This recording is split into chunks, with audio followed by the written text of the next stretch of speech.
Hello, I'm music artist Evan's Explosion, and today we're going to do something a little bit different. We're going to do a little story time, and I'm going to tell you about when I first learned that it was okay to break the rules, and the first time I was in a movie.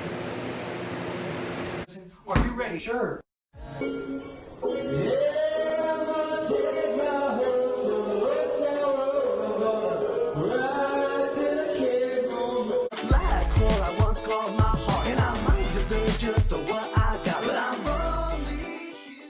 So let me take you back to the year. So the year was 2004. So 2004 was right after we had, I believe that we had went to a war on Iraq. It was also the year after I first watched the Academy Awards, and I was really, really smitten with Charlize Theron this year after she had won the Oscar for the movie Monster. Now, fun fact, Monster was the only movie that I've actually seen more than once in the movie theater. I actually went to see the movie 3 times when I was 13 years old. And really, the whole point of why I liked the movie so much was of the amazing acting by Charlize Theron. And it was really around this time that I had really become really focused on becoming an actor and really studying the craft and learning from the greats who were before me. So this time, it was right after, it was when I had come back from being at IMTA. And I was in a really, really proud of a place in my life at this point. And I was starting the 8th grade, and I was taking a photography class. And photography was one of the best classes of the day, compared to the other ones where I was, usually picked on, or they were ran by teachers who were just, assholes. Photography was a big break from the regular mundane part of school. And it was around this time where I heard that they were actually shooting a movie at the high school, a movie called Believe in Me. So in a small town like Moriarty, when they were shooting a movie for the first time, this is when movies really started to become a thing in New Mexico. It was like electricity in the air. Everybody was, and they had an open casting call, and I was one of the first people to go. But just like IMTA, I waited and waited and waited, and I didn't get any calls. No calls about me to be in the movie. And it was devastating. It was like, what the fuck? How am I not good enough to be in this movie that's shooting literally at the high school across the street from my middle school? So I was really close to my bus driver's daughter on Helico. And it had turned out that they told me that they actually were selected to actually be in the movie.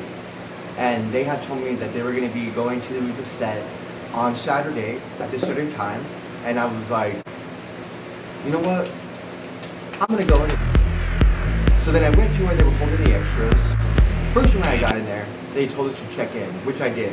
And of course, they couldn't find my name on the paper. And of course, I just kind of just like, gave them that dead stare look like,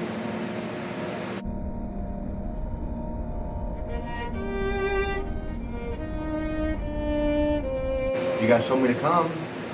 Was I not supposed to come? So then they did hand me a paper and said, okay, that's okay. You just go have your seat. We must have not been able to find your name. And then that's when I learned about the inevitable part of the movie process that is arguably the worst part, which is the waiting part.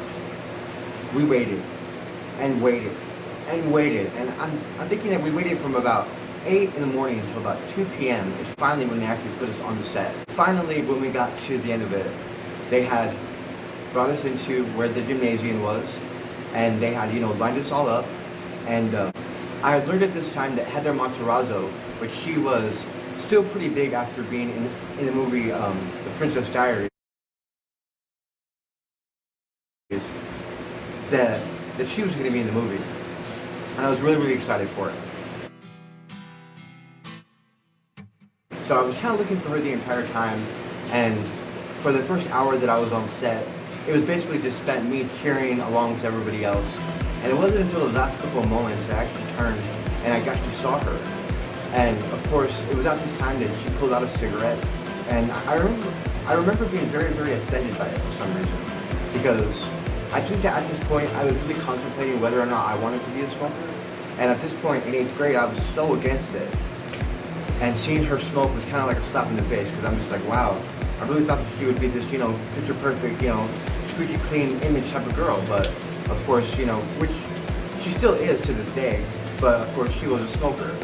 So I remember that after that point that I tried to say hi to her, but of course, I tried to say hi to her in the midst of a whole gymnasium cheering. So of course she didn't hear me, but I took it I definitely took it to heart.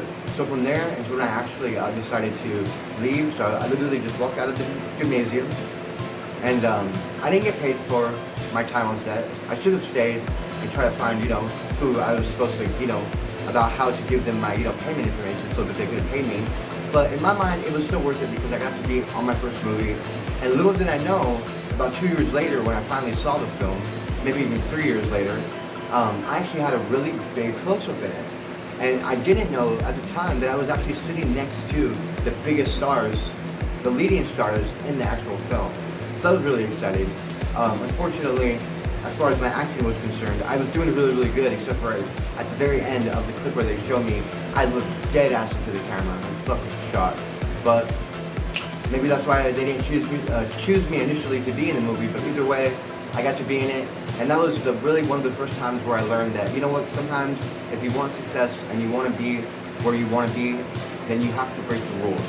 Sometimes playing by the rules doesn't get you anywhere. Like they say, nice guys finish last. And if I would have been a nice guy, I wouldn't have that credit to be on my resume. So I don't regret it at all. I'm EDM singer-songwriter Evan Safford, currently rebranding my name as Evan's Explosion. And I just want you guys to remember that you guys are all miracles. Now go out there and make one happen. Have a good night.